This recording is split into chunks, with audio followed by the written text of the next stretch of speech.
Hello, everyone. It's Adrian from the Pageant Project with you. And my special guest for tonight, although it's morning in the UK time, is Soraya Barrera, who is International Ms United Kingdom. Soraya, welcome to the show. Hi, thank you so much for having me. It's a pleasure. Would you like to pronounce your name properly? As I told you, I can't roll my R's, but how do you pronounce your name? Soraya Barrera. There you go. Yeah. I'm not going to try rolling my R's because, as I told Soraya, I will end up spitting all over the screen. Guys, if you have any questions for Soraya, put them in the comments and I'll be sure to pass them on. I'm just going to read out Soraya's bio so that you guys can get to know her a little bit. So, Soraya has been in the pageant scene for over a year, currently holds 2 national titles. She is a former UK's National Ms 2021/22 and is a current International Ms United Kingdom. Soraya will be representing the UK at the International Ms Pageant on September 10th in New York City. She is no stranger to the stage, having competed in modelling, bodybuilding shows for 4 years, winning 2 World Bikini Titles. Soraya started the hashtag Swap Your Tan campaign to bring awareness of the harm caused by tanning beds and is working to get them banned in the UK, as well as working closely with the charity Zoe's Law to get every mole deemed appropriate for removal tested. And obviously you can follow her on her handle there below. So Soraya, that's a lot to dig into. Why don't we start with the easy question? How did you get involved with pageants to begin with? So I've always wanted to be part of a pageant. So I remember the very first time that I watched a pageant was the Miss Spain pageant when I was 8 years old. And I was fascinated. I wanted to be in a pageant like very badly. But at 12 years old, I stopped growing. So at 5 foot, I stopped. And obviously my dreams of being part of a pageant were kind of like shattered. And I was like, well, I'm just going to be an audience member, just watching every pageant and enjoying it from the sidelines. So obviously I thought like pageantry for me was just that. When I moved to the UK, I found out about bodybuilding. I was going to the gym and I was following a few YouTubers and saw that they were competing in bodybuilding shows and that there were no high restrictions to compete there. So I was like, I love the gym and I've always wanted to be in a pageant. This is kind of a Yeah. way to be honest, on a stage, like doing a little bit of a runway walk in wearing a sparkly bikini. So what's not Yeah. to like about wearing a sparkly bikini? So that's how I started in bodybuilding. And there, one of the ladies that does the spray tanning kept telling me every year that I saw her, you need to do a pageant. So I was always dismissing her because I genuinely thought that pageants were as here in UK, whereas in Spain, that you had to be 5'5" or 5'4" to be able Mhm. to compete. Like there was like a restriction to be able to do it. So I kept like dismissing her every time, like, you're crazy. I cannot be on a pageant. And during the pandemic, after obviously I had competed in bodybuilding for quite a few years, and I was looking for, okay, let me shut her up and just let's look at this pageant thing that she keeps going on about. And I just look at UK pageants and came across the Pageant Girl UK website. Yeah. So I started looking into all the pageants that they have and realized that they didn't have a high restriction. So it's like, okay, let's do that. Let's give it a try. Let's fulfill my dream of being on a pageant and see what happens. And that was last year, and ended up competing at UK's National Miss and winning, which was crazy to me because it was my very first try, my very first pageant. And obviously that was like something that I was so happy about because I've been waiting for that moment for 22 years. So to me, that was amazing. So yeah, that's basically how I ended up in pageantry. Just to clarify, how tall are you? You said you stopped growing at 5 foot. So are we Yes, five? We're yeah, five, yes, right? yeah. 5 foot, 150 centimeters. And in Spain, the most of the pageants they all have height restrictions. Yes, the majority of them they do. I think now they are introducing the petite system, but Mhm. obviously it's just in the teen category, and it's only this year that has been introduced. So yeah. Right. When you found out, I don't know how long ago this is, but when you found out that pageants had these height restrictions, at least back then in Spain, Hmm. which ruled you out of competing from most of them, How did that make you feel? A bit left out in a way, like discriminated, right? Because obviously you were thinking, why can I not compete in the pageant? Who knows? I might be the best one there, and I might have opportunities to be able to, represent my country in an international stage and maybe bring the crown. I don't know. Then obviously found that everything is very tied to the modeling industry. Obviously, they have contracts and things like that. So I understood that in that way until we kind of like break that barrier of having the modeling industry with that much height of restrictions, right? Because even for modeling, you need to be certain height. It was not going to happen to me, but yes, I feel a little bit like let down and ridiculed in a way, because I remember going to a casting once for a pageant, and they laugh at me and they told me like, you're not going to get anywhere, so it's better if you leave and you know don't pursue this. Well, I think you had the last laugh on that Yes. score. I mean, I sort of understand it when it comes to modeling a little bit more because, let's say, Hmm. clothes are designed perhaps for a Hmm. certain height and a Yeah. certain shape. I would like to think that pageantry is different because Hmm. pageantry, yes, it's sometimes linked to modeling contracts. Often it's not. When you got to go on stage for the first time in a pageant, Hmm. how did that feel? I felt amazing, just because I was like, I am here representing in a way like every single girl that has been told you're too short or you cannot do something, you know? So to me, that was like, I'm here for myself, and I'm here as well for every single tiny girl out there, or every girl that has been told, no, you cannot chase your dreams because that's never going to happen for you. Plus, obviously, the audience was so encouraging. And Mm. I really fit from the audience, like I can just do my walk, and because I've been doing it since I'm little. When they told me like you cannot do pageants, I was going through the street and I was just like pretending this was my runway. So I can hype myself up, but obviously when the audience is like cheering, I just feed up from that, and I just like become like, like another my alter ego, like Beyonce, and she has her alter ego, that would be me on a pageant stage. Your inner Sasha Fierce. Yes. Does it fuel you? Does it fire you up at all? I mean, given that you basically weren't allowed to compete in pageants because you didn't meet the height Hmm. restrictions, does that fire you up to this day at all? Like when you go on stage, do you feel like you're doing it not necessarily for shorter ladies, but for anyone who Hmm. feels excluded from pageantry for whatever reason? Yeah, absolutely. Like size, height. This is why I was like so excited about participating in UK's National Miss, because they were like celebrating any woman that Mm. wanted to be part of a pageant, right? Regardless of size, height, color of your skin, absolutely anything. So to me, that was it. Like I'm here for me and representing every person that literally cannot or have been told no when they wanted to enter a pageant.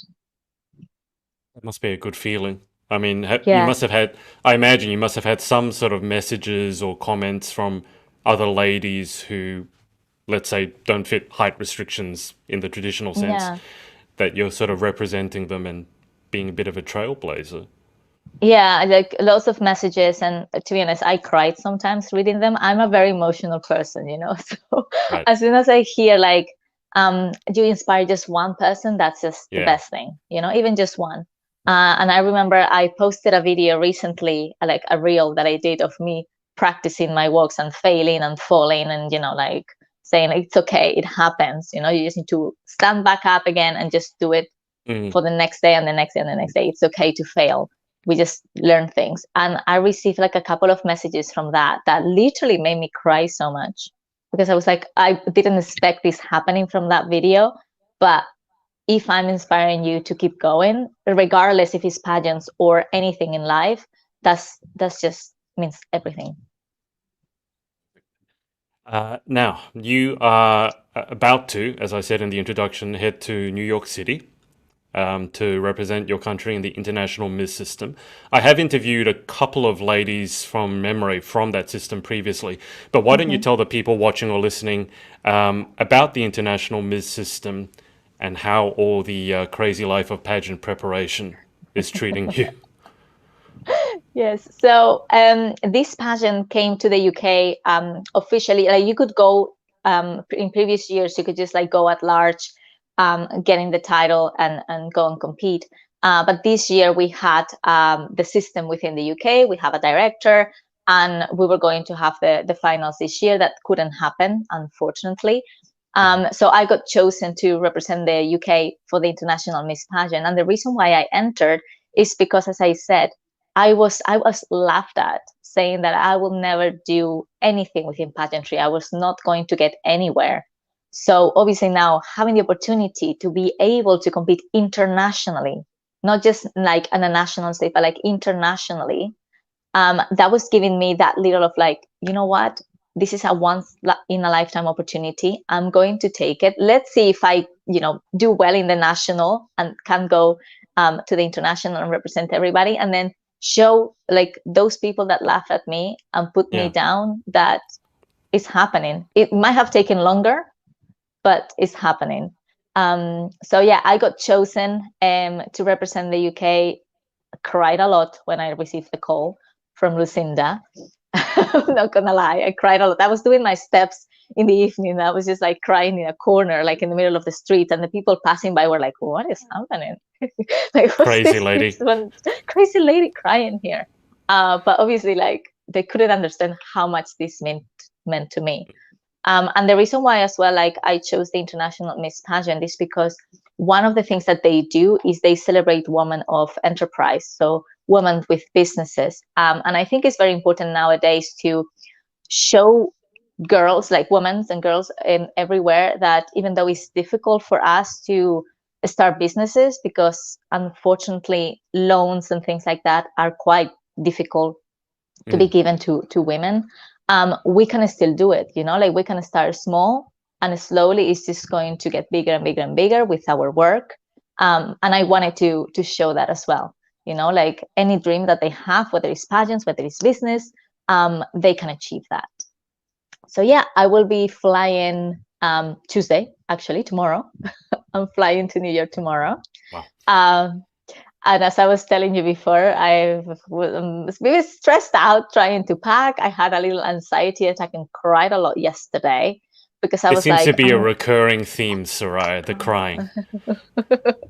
okay, I feel less bad now, because literally I was like, I'm such a drama queen. Why am I crying about packing? Packing, you know? So trying to get like all my outfits in my carry-on suitcase, because I've heard quite a few stories lately about luggage being lost.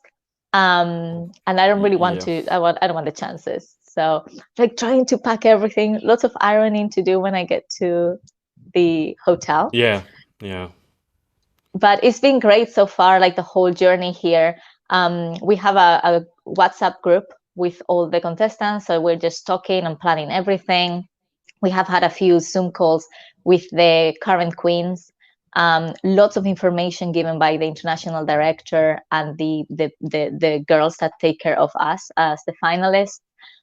We had the judges interview last week, which is a bit interesting, right? Because usually, Okay. like 2 weeks before the pageant, having the Yeah. interview is a bit Bit different. unusual. Yeah, Yeah. a bit different. So it was over Zoom. Great in a way, because obviously you can be a little bit more relaxed and stuff. But yeah, I've been nerve-wracking having to do that like 2 weeks before the pageant. I don't know. I mean, you seem like the sort of person who would handle interview pretty well. I mean, what's your favorite part of the pageant? I mean, you love being on stage. Yeah. So why don't we start with, so you've done the interview already. So what are the different competitive components when you go to International Ms? What are the parts that you will be judged on? So many. So interview is 40% of the total score, which makes sense. Then we have social media, which is 10% of the score. So obviously checking that you are active, that you're promoting the system, that you are out there. 10% is photogenic. So obviously the picture that we had to submit. Then we have another 10%, which is the introduction video. Hmm. That is something that they've posted in the YouTube channel. So if you want to go and watch my video, I will really appreciate it. And the judges watch that video before interviews, so they can have kind of an idea of who we are, in order to kind of like get the questions around what we have already told them in the video. And then we have 3 rounds on the stage that are 10% each as well. So we have swimwear, fashion, and evening gown. And then the top 10, once they select the top 10, there is a total of 45 girls competing this year, which is huge Wow. amount. Okay. Yeah. A lot. So then they're going to select the top 10, which are going to step on stage. And then usually there is an on-stage question. But this year, because there is so many contestants and they need to make sure that the show runs smoothly, we need to prepare a 30-second statement to say when we have to go on stage. And that's pretty much it. So lots of components that are judged that I'm not used to. But yes. The thing that immediately jumps out to me, Soraya, is the 40% for interview, and then the other components, but basically the on-stage part, you said 10% each for three different sections. So it's only 30% on stage. So 70% of it is off stage. So that's different. Very different from other pageants, yes. So how have you found that? Because traditionally pageants it would normally be the reverse, where it's majority is, let's say 70% on stage and maybe 30% off stage. So how have you found it that there's a much bigger emphasis in this pageant on the off stage components? In terms of social media, I was okay with it because I'm very active on social media regardless. So even though it was not going to be part of the scoring, I would have done exactly the same as I'm doing now. As you can see, my Instagram, I'm very organized. I want to have like a certain aesthetics, like so my videos on one side, these pictures here and these pictures there. But yes, like the whole thing about the video, obviously, I was like, oh my God, I need to make sure this video is good because it's going to be certain mark, right? I do have a YouTube channel, so I love editing and I'm very particular. So I remember when the videographer sent me the video, I was like, no, we need to change things. And I was like, okay, this is what we need to change. This. And then after 10 minutes, I start thinking, I was like, oh my God, I sound horrible. And I was like, please don't think that I don't like your video. I love it. It's great. I'm just like so particular because I edit my own videos. If you don't mind, I'm going to re-edit it and just put it as I want it. So I ended up like re-editing the video and putting like certain things because I was like, I want a map. I want a map in my video that shows like all the countries where I've lived. And I want them like to pop here like this, that. And he was like, oh, that might take a while. I was like, don't worry, I'll do it. And I was like, yeah, 10 minutes, it's done. I was like, you know what? Yeah, I'll re-edit it myself. It's okay.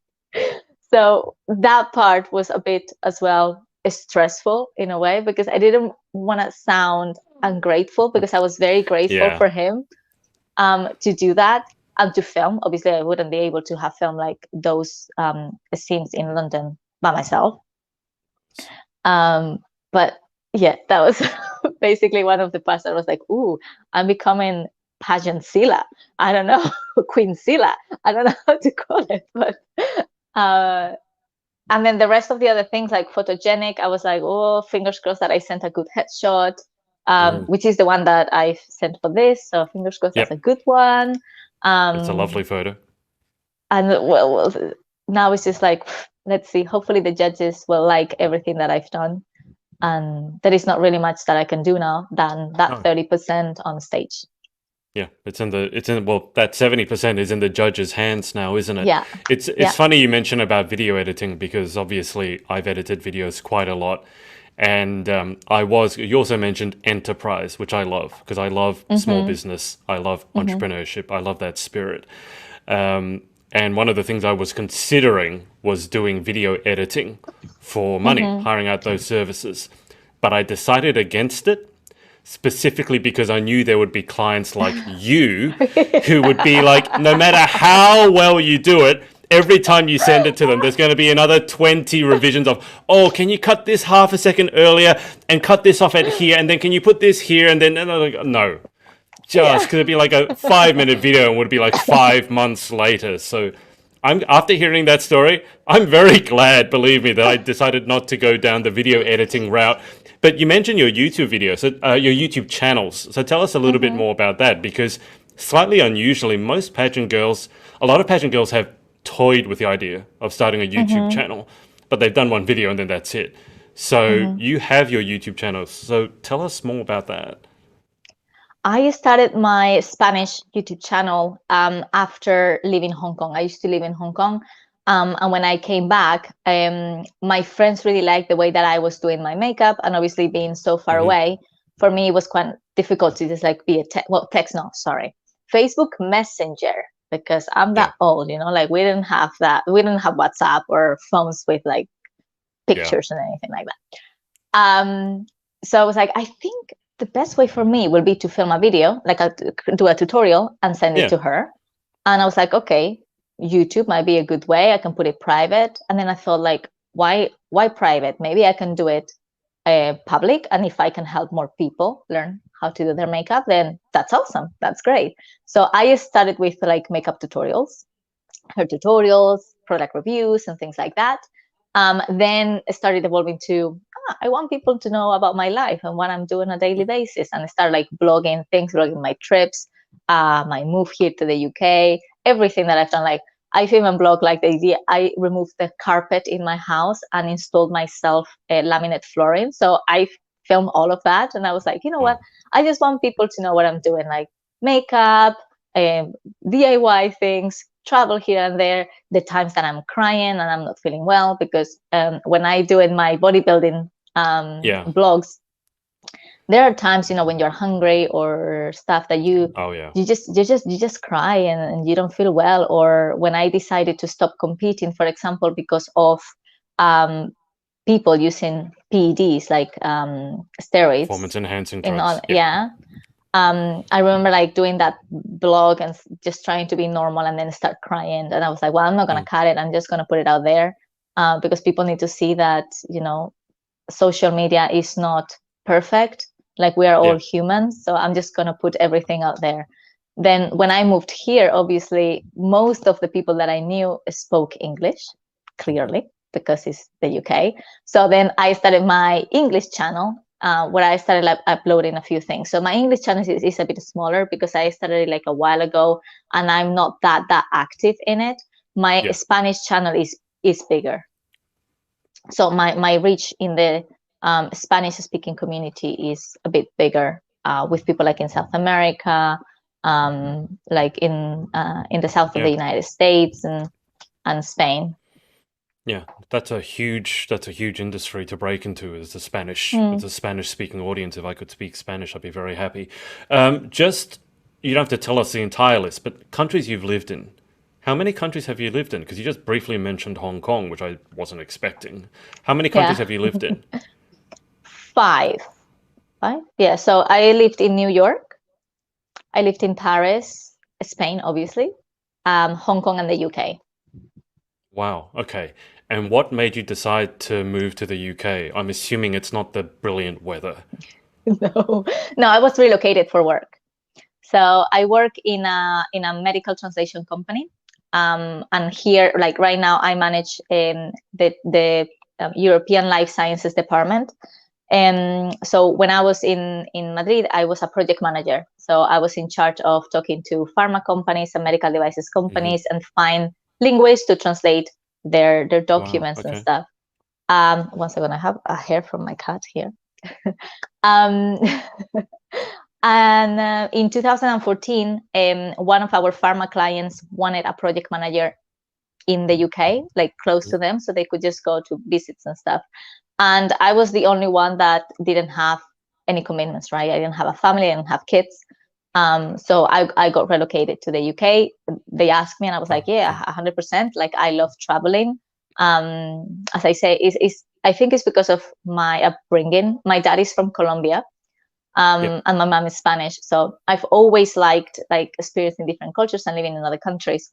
So when the opportunity came, I was like, absolutely, send me there. I mean, it's not like the the country that I'm most excited about. I would love to just visit other places with better weather, but it's like a way for me to explore other countries, be in another culture, and I always have time to come back to Spain. So yeah, move me around the country. I'll be happy.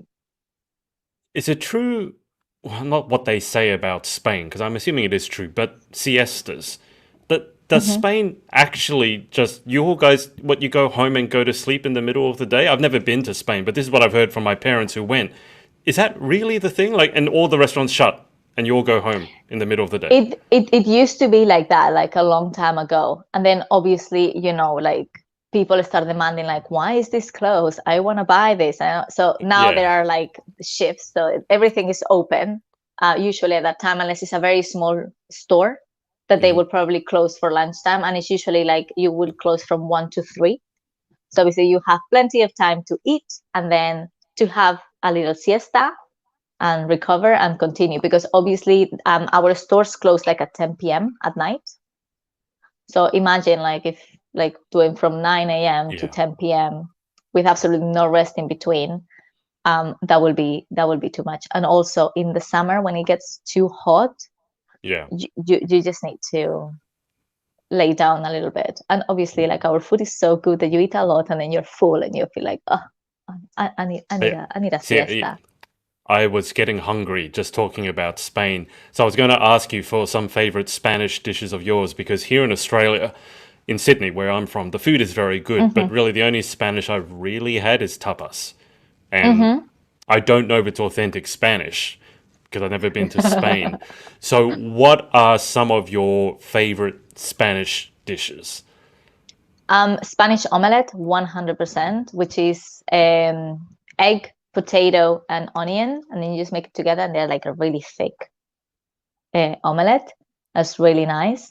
Croquetas, those are really, really good, and they can be made of absolutely anything. So you can have them from jamon, which is really nice. Mm. You can just put absolutely anything in there. And now, obviously, all the chefs are innovating and adding like cheese and things inside.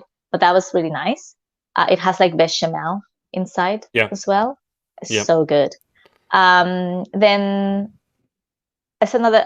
I don't know how to say that. Like so, in English will be like broken eggs. So in Spanish is huevos rotos. Basically, is you have like a bed of chips. Then you have a serrano ham cut in pieces and then eggs on top. So then it's called broken eggs because the way that you need to do it is like break the egg so then the yolk goes everywhere and just Yeah. mix it all together and eat it. And that is very good. It's just what, raw eggs on the top of No, chips? it's fried eggs, fried eggs, Oh, fried eggs. Okay. fried eggs. Yeah.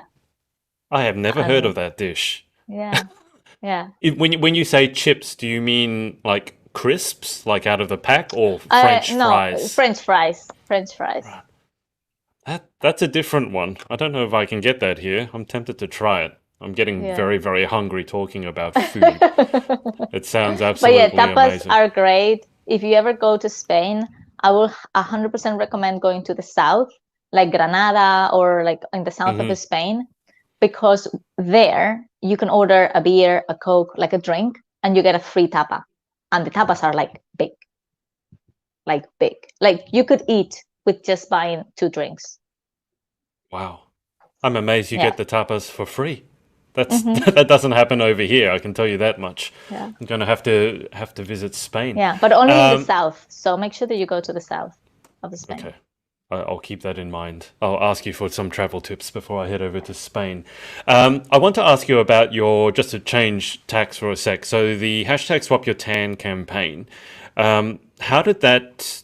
Tell the people watching and listening more about it. And I mean, Matt, did it start from your bodybuilding competitions where you got interested in it, or tell us more about the No. campaign? So when I started pageantry, obviously one of the things that I mean, I knew it from like watching pageants, Yeah. but I knew about like it was like a platform, so you need to make sure that you advocate for something. My sister, when she was 21 years old, got diagnosed with Hodgkin lymphoma. So she had cancer, and I was like, well, cancer is like everywhere nowadays. Like it's like 1 every 3 people that will have cancer in their life. So I'm going to start like raising awareness for cancer and raising money for cancer research, because I believe there is not enough money going to research, and taking into account, as I said, that is like the second cause of death in the world. We should just like invest a little bit more money to find a cure or better the treatments. And I started like, okay, maybe let's do every month like one type of cancer. And in May is Skin Cancer Awareness Month. So I started researching about skin cancer, and it like, to me, it was unbelievable the amount of people that got a skin cancer because of using sunbeds here in UK. Obviously, I'm coming from a country where it's quite sunny, so we don't really use sunbeds that much. And then doing some research, I was like, we need to start like showing, especially younger girls that want to be tanned, that there are safer alternatives that they can use to reach the color of the skin that they want, like that glowy color for the summer, that they don't need to go on a sunbed. So then I was like, how can I make it appealing? How can I make it like something that people will want to, you know, be interested in and listen about?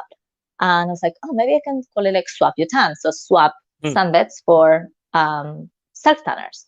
And because I was working with this tanning company, which is the spray tan lady that got me into pageants, I was like, I think this is perfect. Let's just start doing that. Let's start talking about statistics and why people, you know, are getting skin cancer from using sunbeds, and get people talking about it. So at least even if we reach 2 people, those 2 people stop using sunbeds.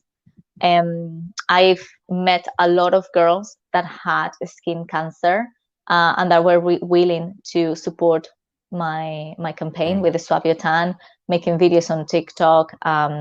Like the hashtag on TikTok is 1.1 million views already, which is crazy to me. That's amazing. Yes. And last year, after winning my title, one of the things that I promised the judges is I was going to further this campaign.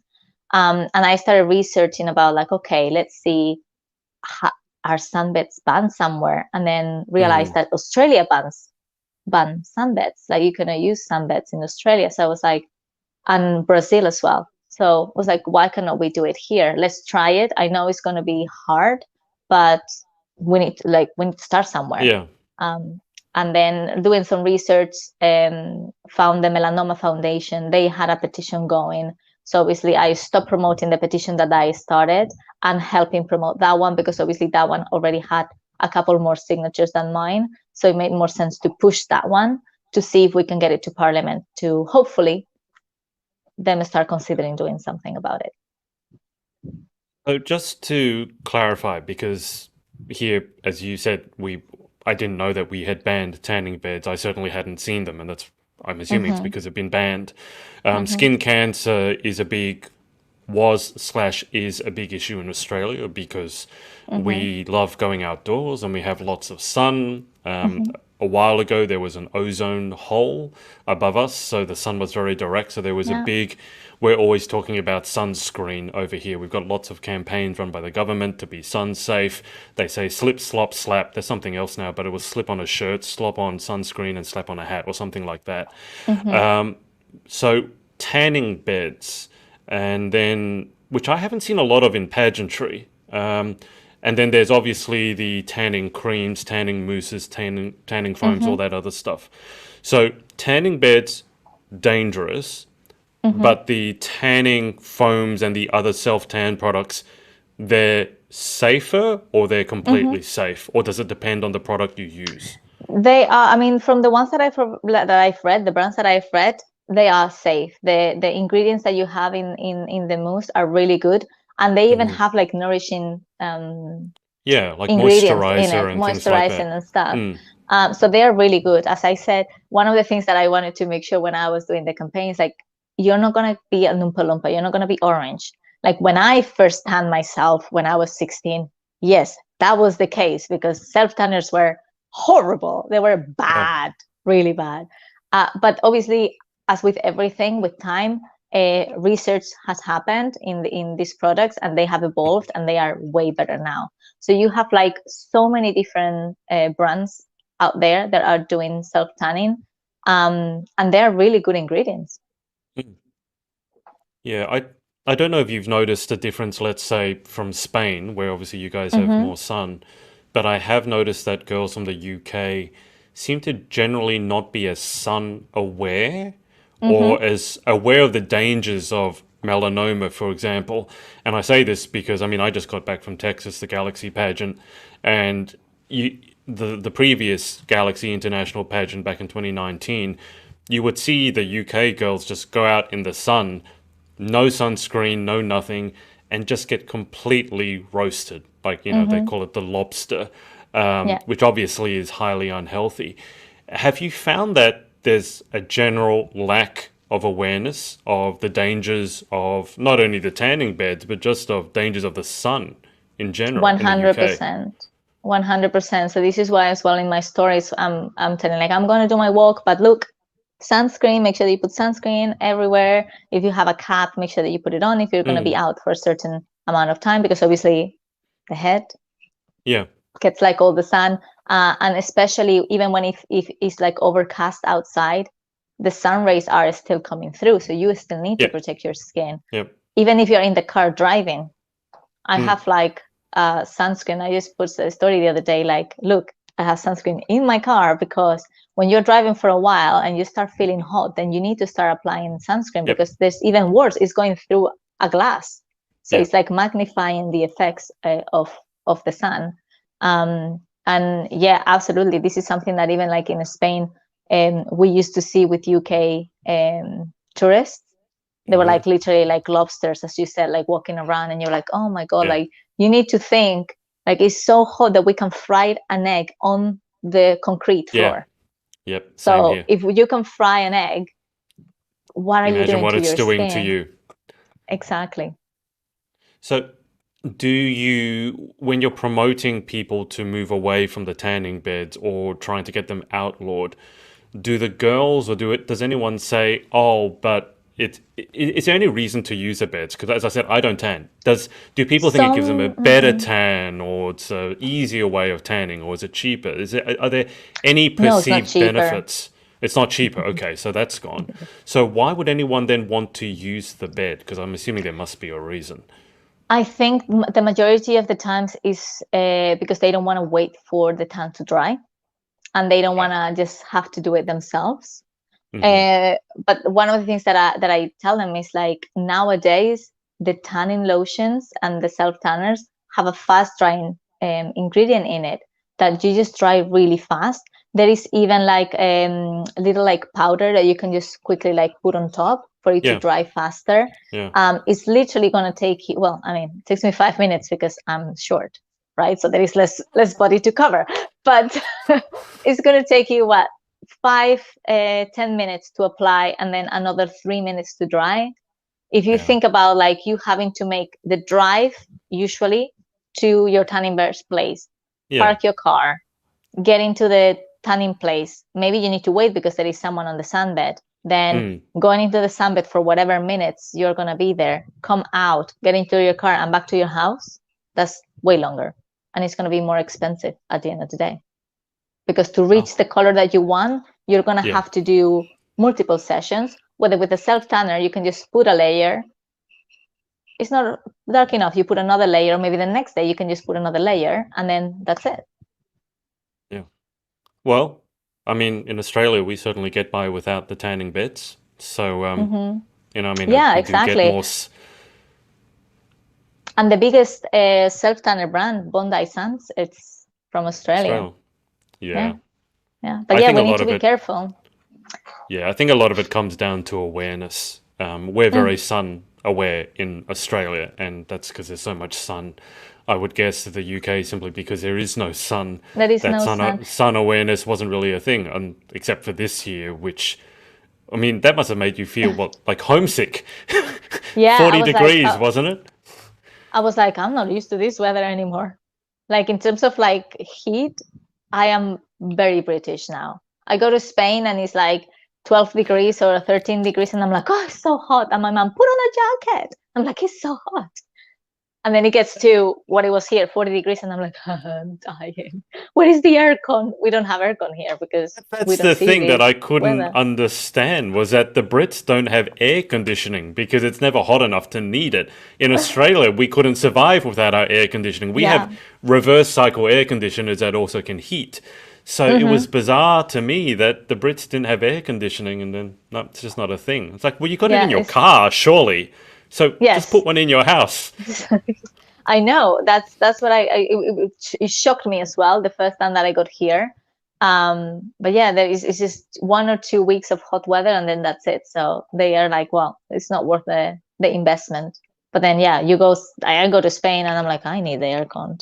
Yes, Yeah. give me, it's hot, it's hot. But yeah, people need to be more conscious because even if it's cloudy most of the times here, um, the global warming, it's really impacting the ozone layer, so it's thinning Mhm. every single year. So we Yeah. need to be sun safe. Yeah. For us, it was part of school education. So we were actually taught Hmm. about it in school, which is, I think, a really, really good way of doing it. So you said you're flying out to New York tomorrow. Yeah. Okay. So are you going to be able to have any time off to enjoy yourself, or is it just going to be over there, do the pageant, and then fly straight back for work? Because last time I Mm, was in New mm, York, I mm. had New York pizza. I tried all the food. I'm talking about food again, Yeah. if you can notice a pattern. But are you going to have time to enjoy yourself at all whilst you're over there? Yeah, so obviously I'm arriving 2 days before the pageant events start. And then I'm just gonna stay there after until Thursday the following week. My mom and Mhm. my aunt are flying from Spain to come see me compete, and it's my Oh, mom's 60th birthday. oh So we wow. were like, oh, let's just stay longer and then let's explore the city and let's celebrate. So I'm really excited for that. I think that's why I was panicking, right? Because I was like, I have like all my outfits for the pageant, but then I don't have any clothes for the days after. I'm just gonna have to wear a gown to just walk Yeah. around the Fifth Avenue. I don't know. Yes. Well, I mean, it's New York. You can do whatever you want. I had the same problem in Texas because after the pageant, the Galaxy pageant was over, they wanted to go out for dinner. All I had were my suits. So I went to this Mexican restaurant with them dressed in an all white suit. They're like, wow, you dressed up fancy. I'm like, this is all I have. It's either this or I'm going around in basically my pajamas. So you'll be fine. I mean, New Yes. York is, very fashionable. So just go out decked in your gown. You'll be fine. Happy birthday to your mum as well. That's. Has she been to New York as well? Has she been to New York? She's been to New York with me when I was little. I was 12 years old. So it was in the 2000, in the year 2000. So she That was hasn't a been long. since. Yeah, it would have changed a fair bit, I imagine, Hmm. since then. Soraya, just before we get to the final questions, is there anyone that you want to give a shout out to for supporting you? Well, first of all, like absolutely every single person that comments on my post, that send me the DMs, like literally that is what keeps me going. Like yesterday after I had the panic attack, like the comments like it's gonna be fine. I was like, okay, yeah, it's fine. Or like, like I really want to do the UK proud. I want to make sure that everybody is proud of me being the representative in the International Ms Pageant. So just all the comments are keeping me going. So thank you very much, because even if you think that I don't see the comment, I see absolutely every single comment. And then of course I need to shout out to my coach Harriet and Sarah Lane that have been there for me like every single step of the way. Yesterday I jumped in a call with Sarah when I had like my little meltdown and calmed me down a little bit.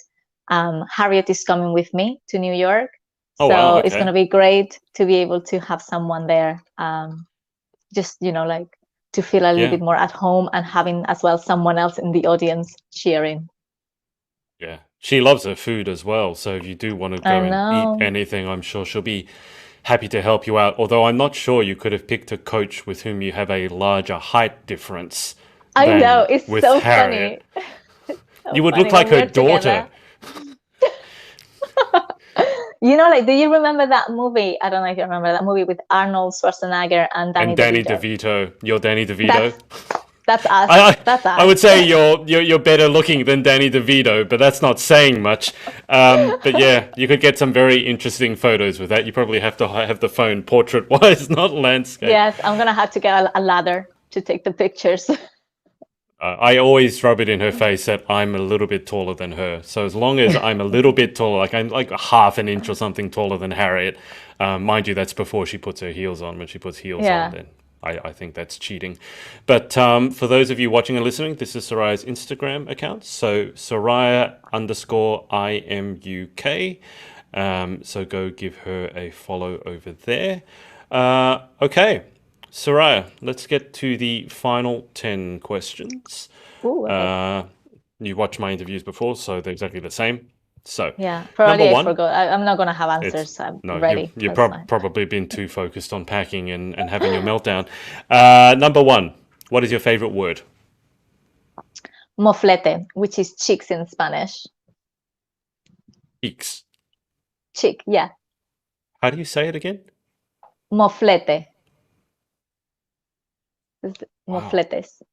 I never would have guessed that meant cheeks in a million years. Yeah, All right, yeah. why is that your favorite word? I don't know. I think it's like it's cute and just like the sound of it is nice, and Yeah, that's why okay. I named my cat Moflete because it's just like I don't know. Huh. It's just like I don't know. You know, Okay. like when you're younger and then the grandmas come like and do this. I don't know. I just Yeah. love that. Do you do that to your cat? Not really. I don't pick him, but I go like, oh, Moflete. Okay. All right. Number two, what is your least favorite word? Uh, I don't think I have a least favorite word. You don't hate No. moist? No, I know a lot of people say that, and I keep Yeah. forgetting about that, and I just say it because it's like direct translation from Spanish, and they're like, "Oh, I hate that word." I'm like, "No, not for me." All right. Number three, in life, what gets you excited? What turns you on? People that is very driven, that have Mhm. goals and really want to work hard to pursue them. What turns you off? Unkind people, and people that will just be, like making nasty comments on people's Instagram posts without knowing them. No, I can't with that. Question five, what sound or noise do you love? There's two noises. So one of them will be kids laughing. Hmm. I love it. That makes me super happy when I hear kids laugh. And the other one is just like, radio voice. I don't know. There is something like of listening people on the radio that I really like. Any voice in particular? Like a man's voice, a woman's voice, or? Yeah, I think it's like the man's voice, like similar to you, like this thing that goes like Yes. that kind. I love that. I've been told I have a radio voice, so okay. Yeah, That's what you mean. yeah. Um, Yeah, it's like being told you have a face for radio is the ultimate insult. Um, number six, what sound or noise do you hate? Nails on a Oh chucking God. board. Ugh, can't. Question seven. If you could have any one superpower, what would you pick and why? I would say teleport because I travel so much Mm. that sometimes, when I'm doing makeups halfway through the UK and I need to drive back home, I'm like, oh, I wish I could teleport and just be home. I think a lot of us wish that, especially after Yeah. the pandemic, that we can just travel everywhere with the click of a finger. Oh, I could just go with all my suitcase without worrying about weight or anything, and I wouldn't have had my meltdown.